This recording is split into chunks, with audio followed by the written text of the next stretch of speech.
വണക്കം, വന്ദനം, നമസ്കാരം, good morning to you all. സ്വാഗതം ചെയ്യുകയാണ്. Welcome to you all trader, option trader. ഞാൻ നിങ്ങളുടെ സ്വന്തം ഗുരുജി. ഈ വീഡിയോ റെക്കോർഡ് ചെയ്യുന്ന ദിവസം 3 തീയതി ജാനുവരി മാസം 2025 രാവിലെ 7:18 ആയിട്ടുണ്ട്. ഞാനൊരു സെബി രജിസ്റ്റേർഡ് അഡ്വൈസർ അല്ല. അതുകൊണ്ട് തന്നെ ഈ വീഡിയോയിൽ പറയുന്ന കാര്യങ്ങൾ സ്റ്റഡി പർപ്പസിനായിട്ട് യൂസ് ചെയ്യുക. നമ്മൾ വീണ്ടും ആസ് യൂഷ്വൽ തുടങ്ങുകയാണ്. ഡിഫറൻസാണ് സ്പോട്ട്, ഫ്യൂച്ചർ. ഇന്നലത്തെ ഈ കയറ്റത്തിന് എല്ലാവരും പല കാരണങ്ങളും പറയും. ന്യൂസ്, FII വാങ്ങിച്ചു, ഒരാൾ വന്ന് മൈക്കിൻ്റെ മുന്നേ വന്ന് ഇങ്ങനെ പറഞ്ഞു, ഇങ്ങനെയൊക്കെ കുറേ കാര്യങ്ങൾ ആൾക്കാർ പറയും. പക്ഷേ അതൊന്നുമല്ല കാര്യം. ഇന്നലെ നേക്കഡ് കാൾ സെല്ലേഴ്സ് പാനിക്കായി. നേക്കഡ് കാൾ സെല്ലേഴ്സ് ആയിരുന്നു. അതായത് നമുക്ക് കുറേ സ്ട്രാറ്റജീസ് ഉണ്ട് അല്ലേ? കാൾ സെല്ലിങ്ങിന്, അല്ലെങ്കിൽ പുട്ട് സെല്ലിങ്ങിന്, അല്ലെങ്കിൽ ഓപ്ഷൻ സെല്ലിങ്ങിന് കുറേ സ്ട്രാറ്റജീസ് ഉണ്ട്. അതിൽ മെയിനായിട്ട് മാർക്കറ്റിൽ, അതായത് ബാങ്ക് നിഫ്റ്റിയോ നിഫ്റ്റിയിലോ മെയിനായിട്ട് ആൾക്കാർ ഓപ്ഷൻ സെല്ല് ചെയ്യുന്നത് 2 മെയിൻ സ്ട്രാറ്റജിയാണ്. ഒന്ന് സ്ട്രാഡിൽ, ഓക്കെ, വേറൊന്ന് സ്ട്രാങ്കിൾ. ഇതൊക്കെ നമ്മൾ ആദ്യം ഓപ്ഷൻ സെല്ലർ അല്ലെങ്കിലും ഇതൊക്കെ പഠിച്ചു വയ്ക്കണം. ഇതൊക്കെ നോളജ് ഗെയിൻ ചെയ്യണം. എങ്കിൽ മാത്രമേ ഒരു ഓപ്ഷൻ ബയറായിട്ട് മാറാൻ പറ്റത്തുള്ളൂ. കാര്യത്തിൽ നമ്മൾ കോമ്പറ്റീറ്റ് ചെയ്യുന്നത് ഓപ്ഷൻ സെല്ലറുമായിട്ടാണ് അല്ലേ? നമ്മളെന്ന് പറയുന്നില്ല, ഞാൻ ഓപ്ഷൻ ബയറാണ്. അപ്പം എൻ്റെ ഫുൾ ഫോക്കസ് ഓപ്ഷൻ സെല്ലർ എന്താണ് ചെയ്യുന്നത്, അവർ എവിടെയാണ് പാനിക്കാകുന്നത് എന്നൊക്കെയാണ് നോക്കേണ്ടത്. അവിടെയൊക്കെയാണ് നമ്മൾ ഓപ്ഷൻ ബയറിന്, എന്നെ സംബന്ധിച്ചിടത്തോളം എനിക്കൊരു ഓപ്പർച്യൂണിറ്റി കിട്ടുക. 11:45 വരെയ്ക്ക് അവർ പേടിച്ചില്ല. ഞാൻ കാര്യത്തിൽ രാവിലെ നോട്ട് ചെയ്ത് വെച്ചിരുന്നു, നേക്കഡ് സെല്ലിംഗ് ആണ്, സ്ട്രാഡിലോ സ്ട്രാങ്കിളോ ഇല്ല ഇന്നലെ. അപ്പോൾ ഞാൻ രാവിലെ നോട്ട് ചെയ്ത് വെച്ചിരുന്നു. അതിനുശേഷം വർക്കിൻ്റെ ബിസിയൊക്കെ അല്ലേ, ഞാൻ ഒഫീഷ്യൽ വർക്കിൻ്റെ കൂടെയൊക്കെയാണ് ലൈവ് മാർക്കറ്റ് ഒബ്സർവ് ചെയ്തിട്ട് ടെലഗ്രാം ചാനലിൽ ഇടുന്നത്. അപ്പോൾ ഇന്നലെ മീറ്റിംഗ് കുറച്ച് ലേറ്റായതുകൊണ്ട് കുറേ ടെലഗ്രാം ചാനലിൽ കുറേ നമ്മുടെ ഡിസ്കഷൻസ് അവിടെ നടന്നു. അത് എത്ര പേര് കാണുന്നുണ്ടെന്ന് അറിഞ്ഞൂടാ. കണ്ടിട്ട് നമുക്കൊരു കമൻറ്റോ എന്തെങ്കിലുമൊക്കെ ചെയ്ത് കഴിഞ്ഞാൽ ഒരു മോട്ടിവേഷൻ കിട്ടും. അപ്പോൾ ഇതേപോലത്തെ കാര്യങ്ങൾ നമുക്ക് ചെയ്യാം. അപ്പോൾ 11:45 വരെ, ഇന്നലെ 11:45 വരെ ഈ നേക്കഡ് ഓപ്ഷൻ സെല്ലേഴ്സ് അവരെന്ത് ചെയ്തു? അവർ ഇറങ്ങിയില്ല. അവർ സ്ക്വയർ ഓഫ് ചെയ്തില്ല അവരുടെ പൊസിഷൻ. നല്ല എക്സ്പയറി അല്ലേ. അപ്പോൾ അവർ വിചാരിച്ചു എന്തായാലും മെൽട്ട് ആവും പ്രീമിയം.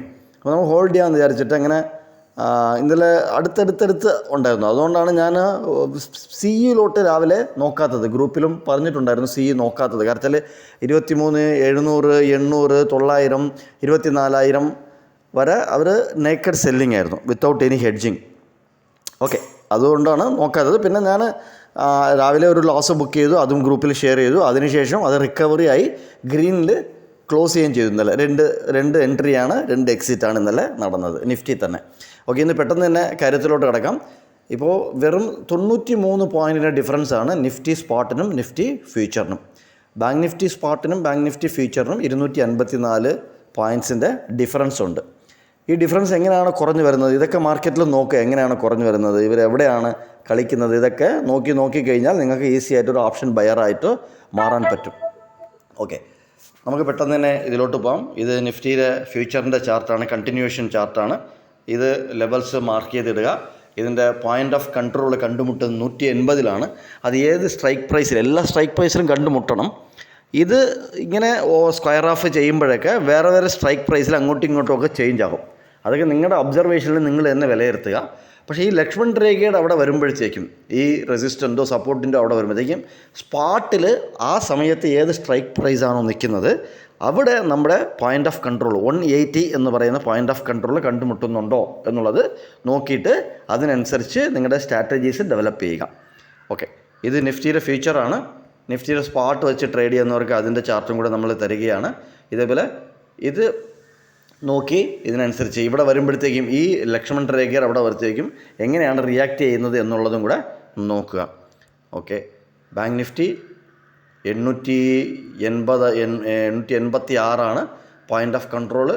ഇതാണ് ബാങ്ക് നിഫ്റ്റിയുടെ ലെവല്. ഇന്നലെ ബാങ്ക് നിഫ്റ്റി നമ്മുടെ ലെവൽസൊക്കെ കറക്റ്റായിട്ട് വർക്ക് ചെയ്യുന്നത്. എല്ലാ ദിവസവും വർക്ക് ചെയ്യുന്നുണ്ട്. ഇന്നലെ എക്സ്പയറി ആയതുകൊണ്ട് നിഫ്റ്റിയിൽ നമ്മുടെ ലെവൽസ് വർക്കായി. അതിന് മുകളിൽ നിന്ന് കുറേ നേരം നിന്നതിന് ശേഷമാണ്, ഏറെക്കുറെ ഒരു 6 മണിക്കൂറിൽ കൂടുതൽ നിന്നതിന് ശേഷമാണ് ഒരു അപ്പ് മൂവ് നമ്മൾ കിട്ടിയത്. പിന്നെ ഇന്നലെ പ്രോഫിറ്റ് ബുക്ക് ചെയ്തവരൊക്കെ പറയും അത്ര ചെയ്തു അങ്ങനെയാണെന്നുള്ളത്. പക്ഷേ അതല്ല, കാര്യം മനസ്സിലാക്കാതെ പ്രോഫിറ്റ് ബുക്ക് ചെയ്ത കാര്യമില്ല. ഇത് ബാങ്ക് നിഫ്റ്റി സ്പോട്ടിൻ്റെ ലെവൽസാണ് നോക്കുക. 861 പോയിൻ്റ് ഓഫ് കൺട്രോൾ ബാങ്ക് നിഫ്റ്റിക്ക്. സോ കണ്ടതിൽ വളരെ വളരെ നന്ദി. പുതുതായിട്ട് കാണുന്നവർ സബ്സ്ക്രൈബ് ചെയ്യുക, ഷെയർ ചെയ്യുക, കമൻറ്റ് ബോക്സിൽ കമൻറ്റ് ചെയ്യുക. നന്ദി, നമസ്കാരം.